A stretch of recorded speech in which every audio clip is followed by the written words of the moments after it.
Salam sejahtera pemirsa budiman, selalu bahagia jumpa kembali saudara di Dimensi Iman Kristiani. Acara yang melalui pelayanan media Antioquia Pama, memang kami rancang, kami kemas dan kami siapkan khusus bagi saudara guna gali pertanyaan, cari jawaban, bangun pemahaman perihal berbagai fenomena dalam keseharian kehidupan kekristenan kita. Saudara, Alkitab ajarkan bagi kita Tuhan menghajar mereka yang dikasihinya, Tuhan menyesah mereka yang diakuinya sebagai anak. Kita akan angkat topik ini jadi pokok bahasan di bincang-bincang kita di Dimensi Iman Kristiani hari ini. Dan untuk itu sudah hadir bersama kita kedua narasumber kita, Ibu Tin dan Henry. Shalom Ibu. Shalom Bu Anis. Shalom Hen. Shalom Anis. Tentu saja saudara, sebagaimana biasa kita akan kejar setiap pertanyaan, kita akan gali semua jawaban. Dan untuk itu sudah hadir bersama kita, Pendeta Bigman Sirait. Shalom Pak Bigman. Shalom Anis. Saudara yang kekasih, ketika kita bicara tentang penghajaran, tentang bagaimana Tuhan mendidik kita, selalu menjadi sesuatu yang serius untuk kita pikirkan. Karena banyak kita dimanjakan, dininabobokan oleh khotbah, Tuhan mengelus kita, Tuhan ngasih apa yang kita mau, kebutuhan kita dipenuhi, pokoknya bypass tol lah kan begitu ya, udah tol nggak bayar pula lagi. Jadi itulah gaya hidup yang kemudian sangat kuat mendominasi kita. Perlu sebuah kehati-hatian untuk mencermati. Namun sebelum lanjut dalam diskusi kita akan berdoa. Saya minta Pak Henry untuk pimpin kita dalam doa. Tuhan, sekali lagi kami mengucapkan syukur dan terima kasih untuk waktu yang Engkau berikan kepada kami untuk boleh berbincang-bincang mengenai firman-Mu. Biar kiranya Tuhan yang memberkati kami semua, juga para pemirsa di rumah, Engkau buka hati dan pikiran kami semua, agar firman-Mu dapat menjadi berkat dalam kehidupan kami dan menjadi penuntun dalam kehidupan kami. Dan saat ini biar kiranya Engkau juga pakai hamba-Mu, Pendeta Bigman Sirait, untuk menyampaikan apa yang menjadi kebenaran dari-Mu saja. Tuhan yang pimpin, Tuhan yang tuntun dia. Terima kasih Tuhan, di dalam nama Tuhan Yesus kami telah berdoa dan mengucap syukur. Amin. Amin. Amin. Saudara yang kekasih, di dalam Ibrani pasal yang ke-12 ayat 6 dan seterusnya dikatakan begini. Ibrani 12 ayat 6 dan seterusnya. Dari ayat 5 dulu ya. Dan sudah lupakah kamu akan nasihat yang berbicara kepada kamu seperti kepada anak-anak? Hai anakku, janganlah anggap enteng didikan Tuhan, dan janganlah putus asa apabila engkau diperingatkannya. Ayat 6. Karena Tuhan menghajar orang yang dikasihinya, dan Ia menyesal orang yang diakuinya sebagai anak. Jika kamu harus menanggung ganjaran, Allah memperlakukan kamu seperti anak. Di manakah terdapat anak yang dihajar, yang tidak dihajar oleh ayahnya? Di dalam 1 Petrus pasal 2, 1 Petrus pasal 2 ayat 20 dikatakan Petrus begini. Sebab dapatkah disebut pujian jika kamu menderita pukulan karena kamu berbuat dosa? Tapi jika kamu berbuat baik dan karena itu kamu harus menderita, maka itu adalah kasih karunia ya pada Allah. Mari kita melihat bagian ini saudara, karena ini cukup menarik. Yang pertama, ketika dikatakan anak-anak Tuhan itu dihajarnya, itu anak yang dikasihinya. Jadi kita harus memahami bahwa pendidikan oleh Tuhan adalah sebuah penghajaran. Nah, penghajaran itu bisa lewat berbagai hal ya. Mari kita mulai melihat seperti Ayub misalnya. Saya paling suka untuk mengambil contoh karena buktinya sangat konkret begitu. Ayub itu kan benar, baik, saleh, udahlah semuanya. Berdoa, seorang juru syafaat yang baik bagi keluarganya. Tetapi kenapa dia mengalami kesulitan, kepahitan, kegetiran sampai istrinya nggak kuat dan meninggalkan dia? Teman-temannya beroposisi, memusuhi dia. Sehingga Ayub tinggal dalam kesendirian. Apakah kemudian Ayub itu orang najis gitu ya? Orang jahat, orang terkutuk? Ternyata tidak. Pada fenomena gereja masa kini, setiap orang menghadapi persoalan seperti Ayub, pasti akan disebut apa? Terkutuklah, marahlah, diapain Tuhan lah, ada salah apalah, itu penyakit gereja sekarang. Tetapi Ayub tidak. Maka bukan soal apa yang kamu alami, tetapi kamu benar apa tidak. Itu dulu, standpoint pertama. Kalau kamu sudah benar, jangan pikir kamu nggak bisa ngalami seperti yang dialami Ayub. Karena Ayub sudah jadi contohnya. Mengapa? Karena Tuhan sebetulnya mau mengupgrade dia, sehingga dia dibentuk oleh Tuhan, ya, di dalam cinta kasih Tuhan dia dihajar. Itu bisa lewat berbagai persoalan yang macam-macam. Bisa lewat usaha kita, lewat keluarga kita, macam-macam. Nah, sementara aspek yang kedua, opposite terhadap itu dikatakan kalau ya kamu tidak dianggap anak oleh Tuhan, dia nggak akan hajar kamu. Ya. Dia biarkan kamu sampai kamu berhasil. Kamu jadi orang Kristen, nipu nggak ketangkap, korupsi lolos begitu ya. Apa aja yang kamu lakukan kok kayaknya oke-oke aja. Dibilang orang baik lagi di gereja karena nyumbang terus. Ya. Nah, jadi yang kamu lakukan yang salah tadi total itu kemudian menjadi tampak sepertinya oke saja. Nah, bagian ini sebetulnya menjadi bagian pembiaran oleh Tuhan karena udahlah ini anak terlalu mau-maunya, biarkan dia di situ. Itu justru bahaya. Karena itu kalau kita berbuat salah, kalau tadi kan benar ya, Ayub, kita berbuat salah lalu mendapat malapetaka atau kesulitan, bersyukurlah Tuhan masih mau menyapa kita. Yang repot kita udah buat salah, buat kacau balau, malah Tuhan biarkan, berbahaya. Tapi dalam praktek hidup, orang gini pikir dia diberkati Tuhan, pikir dia dijaga Tuhan. Nah, istilah penjagaan, pemeliharaan Tuhan ini dengan penghajaran oleh Tuhan ini harus hati-hati. Makanya Petrus bilang, kalau kamu dihajar mengalami penderitaan karena kamu jahat, ya udah mestilah. Tapi kalau karena kamu baik menghadapi penderitaan, nah kamu patut dipuji. Nah, itulah bentuk yang disebut sebagai hajaran dari Tuhan. Begitu. Ya, makasih Pak Bigman, Bu Tin dan Henry. Kita mulai dari Bu Tin dulu barangkali. Bu Tin sendiri bagaimana memaknai bahwa Tuhan menghajar mereka yang dikasihinya? Karena ini kata-kata yang keras dan kata-kata yang mestinya kita maknai dengan benar. Terima kasih Bu Anis. Saya percaya kita saja manusia, kalau mengasihi seorang ayah atau seorang ibu, kalau mengasihi anak, kalau pada saat anak itu menyimpang, pastikan kita tegur, bahkan mungkin kita hajar ya. Dan saya percaya bahwa Tuhan juga menginginkan kita itu hidup di dalam ketaatan. Jadi kalau dia melihat anaknya yang dikasihinya itu menyimpang, pastilah dia akan ditegur ya untuk kebaikan agar dia berbalik.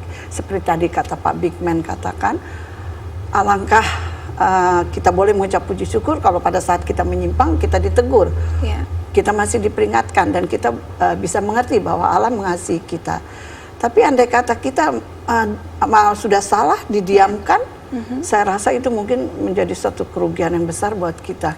Jadi Allah seolah-olah udah nggak peduli sama kita, tapi kadang-kala ya kita tidak menyadari bahwa Allah itu mendiamkan itu karena dia mengasihi, walaupun udah berbuat apapun yang salah kok tetap aja. Jadi menurut saya itu sudah wajar lah ya, bahwa Tuhan itu kalau mengasihi anaknya pasti diajar, seperti kita manusia juga mengajar anak kita untuk kebaikan.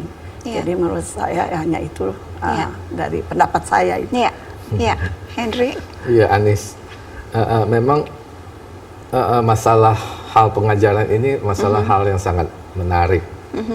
Ya tentu ya kita juga sering dengar di gereja pendeta mengkhotbahkan dengan mencontohkan Ayub bahwa dia dicobai untuk naik grade segala macam. Sekarang persoalannya adalah kita hidup di zaman ini, bagaimana kita tahu bahwa kita sedang dihajar oleh Tuhan. Nah ini kan permasalahan bagi kita. Dan saat ini kan kita hidup di zaman yang sangat pragmatis kan. Orang-orang, daripada saya menderita ada yang menawarkan kesembuhan di ini, ya lebih baik saya ikut yang sana. Ngapain saya masih menderita seperti Ayub segala macam? Toh kita juga nggak tahu ini. Kalau kita tahu dari Tuhan ya masih bisa lah orang bertahan gitu untuk melewatkan ini. Masalahnya kan kita juga nggak tahu. Nah itu permasalahannya.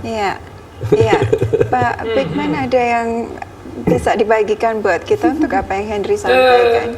Apa yang ditanya Henry itu memang betul. Jadi diperlukan sebetulnya sebuah kesadaran kepada kita, karena gini, apakah kita salah atau tidak salah, apakah hidup kita benar atau enggak benar, kan tidak mungkin tidak tahu. Kalau sampai kita aja nggak tahu kita benar apa enggak, salah apa enggak, jujur apa enggak, saya nggak tahu lagi sampai mesti kasih tahu kan begitu ya. Pasti kan kita tahu. Karena itu coba jujurlah, sebenarnya saya salah nih, sebenarnya saya brengsek, mestinya saya dukung, tapi kok mulus-mulus aja ya. Mestinya udah mulai gelisah itu. Ya, ini Tuhan lagi mau biarkan nggak apa yang katakan tadi kan? Kalau Tuhan biarkan kan kita gampang. Kita ngalamin sesuatu, loh saya sebenarnya benar. Ini kembali lagi, saya udah benar, udah jalan ini. Kok ngalamin ya? Oh Tuhan lagi bentuk saya. Mau jadi apa ya? Kita nggak tahu, tapi kita percaya Tuhan akan bawa kita ke sana. Atau kita bikin salah, lalu kita ditegur, kita diajar, berarti kan kita mesti kembali. Udah, saudara mencuri datang ke gereja, udah pokoknya kalau kasih persembahan, ya sucilah uang curian semua. Kira-kira money laundry kan begitu ya. Lalu ini jadi sin laundry kan. Ini kan jadi repot. Ya. Sehingga kemudian kalau ada orang ditimpa masalah berat, lalu bilang apa? Setannya kuat sekali yang goda nih.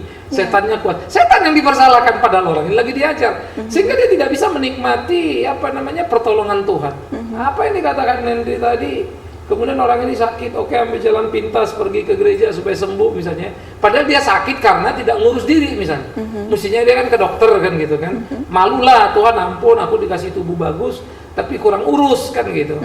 Tetapi kemudian yang terjadi dia lari kesembuhan saja tanpa mau memeriksa diri misalnya, sehingga kemudian dia sembuh, terima kasih Tuhan. Sometimes kadang jadi lucu juga kita melihat gitu ya, loh ini orang mestinya belajar kok jadinya begini nih. Nah, kenapa Tuhan bisa saja memberi apa yang kamu minta tapi itu bisa membahayakan kamu? Kok bisa begitu? Karena Tuhan lagi menghajar kamu. Kamu main-main sama dia, dikasih sukses kamu, kan gitu kan? Sukses dalam kesalahanmu, itu kan namanya penghukuman. Nah, jadi kita di sini perlu untuk hati-hati, jangan sampai jadi kecelek. Nah, karena itulah belajar kepada kebenaran Alkitab yang sejujur-jujurnya itu belajar mengerti, sehingga apapun yang dilakukan Tuhan menjadi indah dan mudah kita nikmati. Karena itu gereja juga jangan menutup-nutupi. Lalu kemudian muncullah satu kamuflase. Situ yang jahat, situ kena masalah, lalu bilang setan kuat. Saya kasih contoh. Ada satu orang, ya pernah berkhotbah lalu bikin geger juga begitu.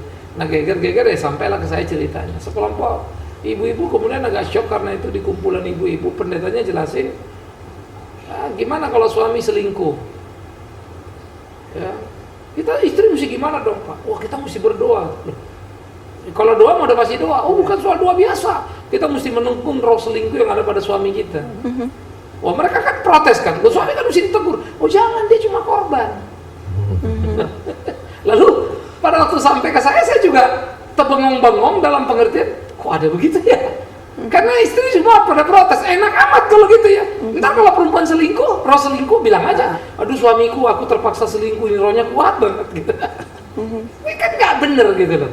Nah kalau sudah begini kan akhirnya udah bikin salah, bukan tunggu diajar Tuhan, dia malah tunggu lagi pertolongan Tuhan supaya setannya yang disuruh pergi, roh selingkuhnya. Ini kan kelewatan.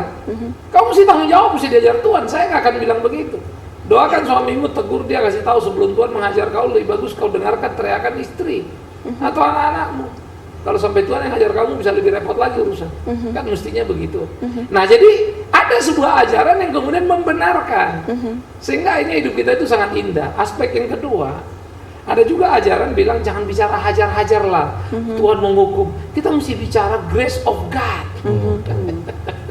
Ini hidup anugerah. Nah ini kalau dalam approach sekarang, kita mesti bicara yang positif. Positif itu kan anugerah Tuhan. Kalau hajar itu negatif gitu kan. Maklumlah gereja sekarang menurut saya sudah kacau balau gitu. Sehingga pemikiran Kristen yang original itu nggak dipahami lagi. Positive thinking as a philosophy, banyak orang nggak belajar. Ya, itu sangat berbeda sebetulnya dengan kekristenan misalnya. Ya. Tadi Pak Bigman pakai contoh Ayub untuk menjelaskan pada kita mengenai penghajaran, dan cerita Ayub memang cerita yang amat banyak diangkat, cerita yang sebagian dari kita barangkali akan mengatakan iyalah ceritanya happy ending gitu kan, indah dan mudah sekali untuk diangkat gitu kan.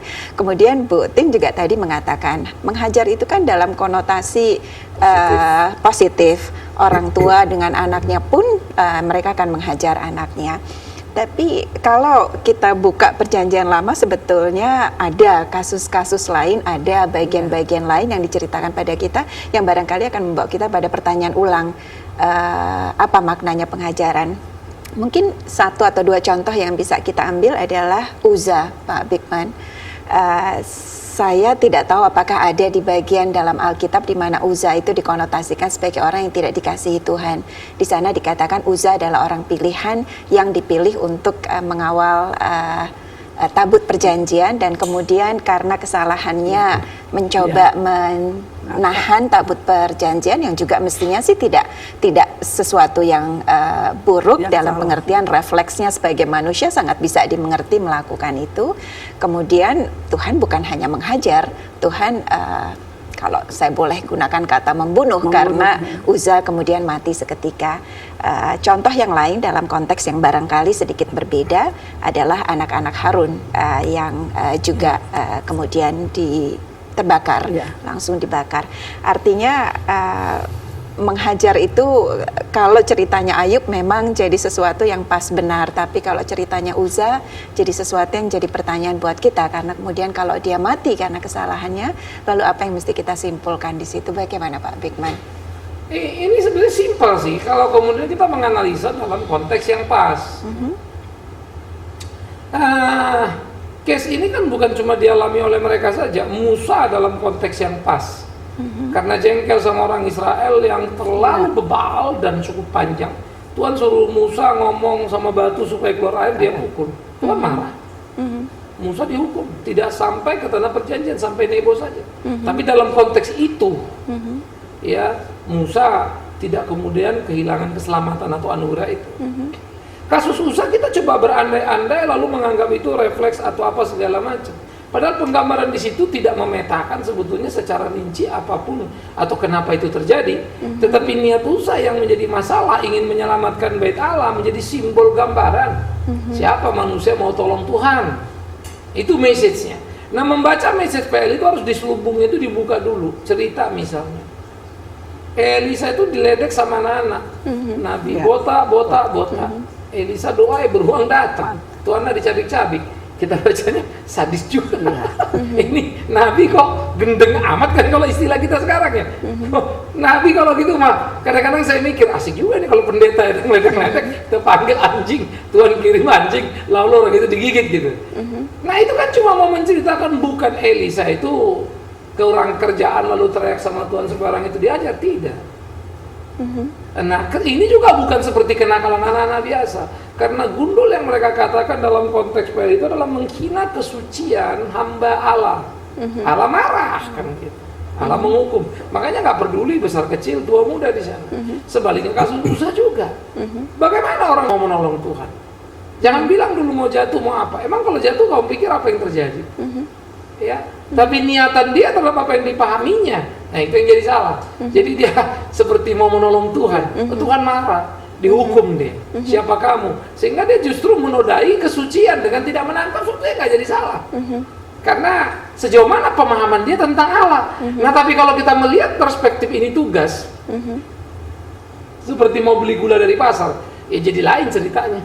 Karena ini bukan gula dari pasar ini, kehadiran Allah itu. Nah memahami itu mesti memandang itu.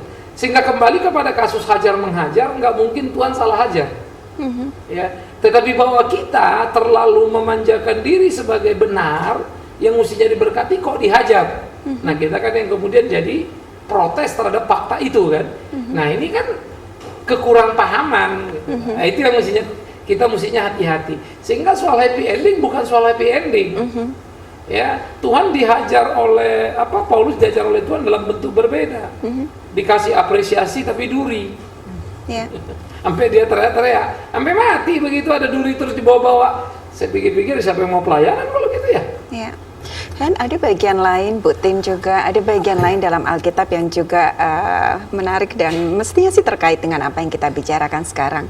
Yakub dan Esau. Alkitab menyebutkan dengan kata-kata yang sangat eksplisit. Yakub aku kasihi, Esau aku benci. Dan kemudian kita baca juga, Alkitab berbagi juga buat kita apa yang terjadi dengan Yakub dan apa yang terjadi dengan Esau. Yakub membohongi kakaknya, dia harus tinggalkan rumah di usia yang muda, dia ditipu oleh calon mertuanya pada waktu itu, dia harus menikahi istri pertamanya yang Iya. sebetulnya tidak dikasihinya, dia kemudian dikejar mertuanya. Belakangan juga kita baca banyak hal lain, anak perempuannya diperkosa, anak laki-lakinya meniduri salah satu istrinya dan selanjutnya. Padahal itu adalah Yakub yang dikasihi Tuhan. Bagian yang juga menarik yang bisa sekalian nanti kita tanyakan juga adalah justru Esau yang Alkitab katakan Tuhan benci. Tidak banyak catatan mengenai Esau, kecuali catatan kecil ketika Yakub kemudian kembali dan ketakutan, Esau masih mendendam. Kemudian dalam pertemuan itu justru Esau yang mendahului menyapa Yakub, bahkan Esau diindikasikan hidup berkelebihan karena dia kemudian menawarkan entah ontanya atau sebagian dari kekayaannya atau ransum makanannya untuk diberikan kepada Yakub. Jadi ada dua sisi pertanyaan sebetulnya dalam konteks kita mengatakan bahwa orang yang dikasih Tuhan itu dihajar. Pertanyaannya mungkin barangkali bagaimana ya kita membedakan apakah itu hukuman, apakah itu penghajaran, apakah itu hal yang sama, hukuman, pencobaan, ujian, hajaran, hal yang acap kali kita pakai setiap kali untuk menjelaskan situasi sulit yang kita hadapi. Dari sisi Esau barangkali ada pertanyaan lain. Esau yang Alkitab katakan jelas-jelas tanpa perlu kita interpretasikan lebih lanjut, Tuhan benci Esau. Kemudian ternyata hidup dengan sedikit cerita mengenai Esau, kita bisa konklusikan bahwa dia hidup berkelebihan dan tidak ada catatan kesulitan yang dihadapi. Pertanyaannya lalu jadi apakah itu modus yang Tuhan standar pakai buat orang-orang yang dibencinya? Artinya tidak dihukum dan kemudian tidak juga diapa-apakan. Apakah selalu begitu? Orang yang Tuhan benci kemudian ketika mereka melakukan kesalahan, kemudian memang mereka tidak diapa-apakan oleh Tuhan. Pak Bigman atau Bu Tin Henry sebelum kita ke Pak Bigman. Itu yang saya ingin ketahui, Pak. Gimana kita bisa membedakan bahwa ini adalah ajaran dari Tuhan dan mana ini yang memang ajaran yang seperti Ayub itu kan dia orang soleh ya, Pak ya. Dia tidak diajar tapi Tuhan izinkan iblis iblis itu mengganggu dia ya Pak ya. Apakah itu juga bisa dikatakan bahwa itu juga sebagai ajaran dari Tuhan? Lalu seperti di sisi lain seperti tadi yang Bu Anis dan juga mungkin dalam perjanjian lama orang Israel tegar tengkuk kemudian dihukum ya Pak ya dalam perjalanan menuju tanah perjanjian itu. Apakah itu sama ajarannya dan bagaimana kita bisa membedakan untuk masa kini itu, Bu? Ya, Tuhan mengajar manusia atau orang percaya itu dengan 1001 cara. Ya, bagaimana kemudian dia membiarkan kan gini, Tuhan nggak turun dari surga hanya untuk nyentil kita. Tapi ada orang datang, puap kita dipukul. Tuhan izinkan orang ini memukul kita dalam rangka mengajar kita. Entah karena kita salah, entah karena kita benar. Benar upgrade iman, salah mengingatkan. Tapi orang lain yang pukul kita, nggak Tuhan turun gedebuk pukul kita. Nah termasuk setan yang disebut kasus Ayub, semua itu pengajaran oleh Tuhan. Ya, bentuknya bisa macam-macam, bisa kecelakaan, bisa apa-apa. Nah, itu satu dulu. Kemudian yang kedua, ketika Tuhan menyatakan kedaulatannya dengan fakta-fakta hidup, harus kita korelasikan dengan tepat. Soal Yakub adalah orang yang dikasihi Tuhan dan pilihannya. Soal Edom yang tidak disebut tetapi kemudian kok kayaknya hidupnya lebih enak. Kita tidak sedang berbicara bagaimana orang Kristen itu ikut Tuhan enak atau enggak enak. Ini kontaminasi lagi nih. Karena kita ada punya format kadang-kadang yang kemudian merusak kita. Kasus Yakub adalah sebagai orang pilihan Tuhan, Yakub punya anak, ya. Nanti dari anak-anaknya ada satu namanya Yehuda, dari Yehuda turun Daud, dari Daud turun Kristus. Itulah yang jadi keunggulan dari seorang Yakub.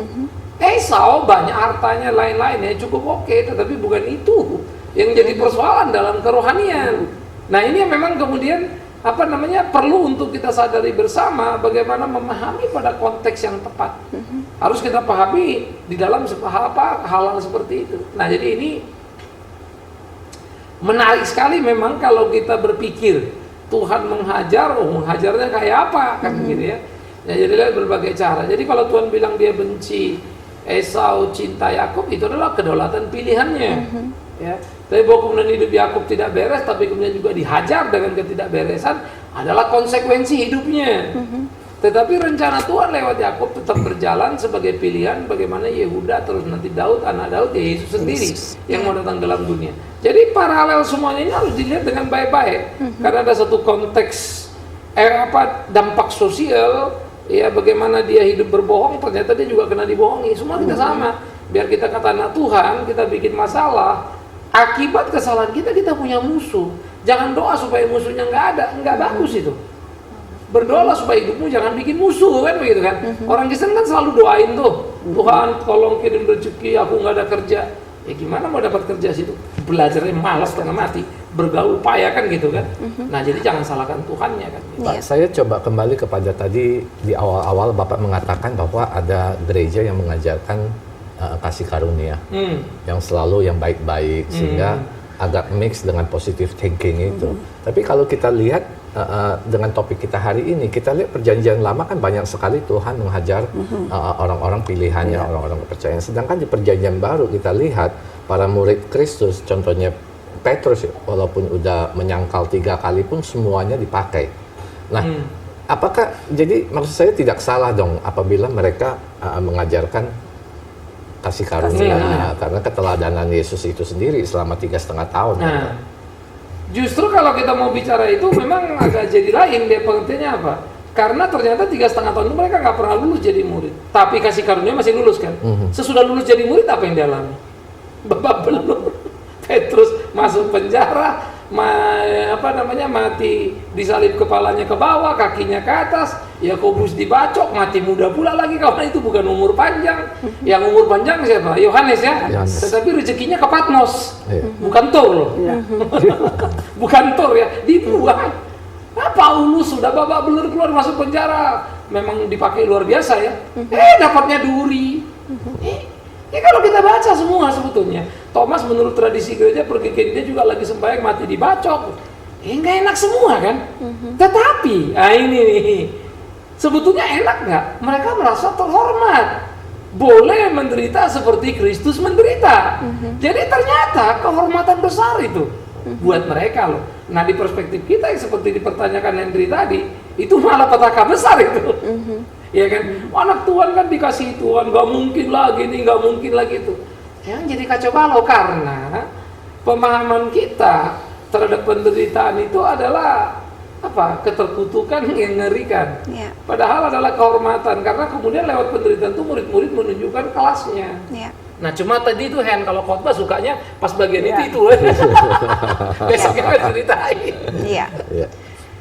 Pemirsa budiman, inilah alasan mengapa kami selalu mengajak pemirsa untuk senantiasa setia jelang setiap episode Dimensi Iman Kristiani yang melalui pelayanan media Antioquia Pama memang kami kemas dan kami siapkan khusus bagi saudara dengan harapan senantiasa berkati kita semua.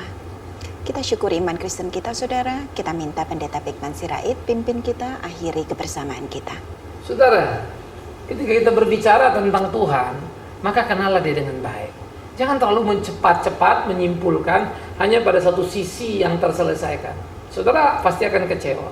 Misal saudara tadi doa sakit sembuh, lalu saudara pikir percaya Tuhan Yesus adalah sakit sembuh. Satu waktu you sakit, lalu doa nggak sembuh. Saya pikir pasti kamu akan tinggalkan Tuhan Yesus. Dan pengalaman ini pernah terjadi. Ya, saya bersyukur kepada Tuhan ketika kemudian mengetahui pada titik akhirnya menuju kematiannya dia kembali berteriak, Yesus ampuni aku. Aduh, rasanya itu seperti lolos dari lubang jarum gitu ya. Waduh, untung dia sempat gitu, karena dia sempat pindah ke yang lain gitu. Nah jadi hati-hati dalam memahami pengajaran oleh Tuhan, dan pilihlah berita-berita yang benar dan latihlah dirimu mencintainya. Kita akan akhiri saudara. Tadi Pak Hendri yang doa tadi ya, sekarang Ibu Tin tutup dalam doa.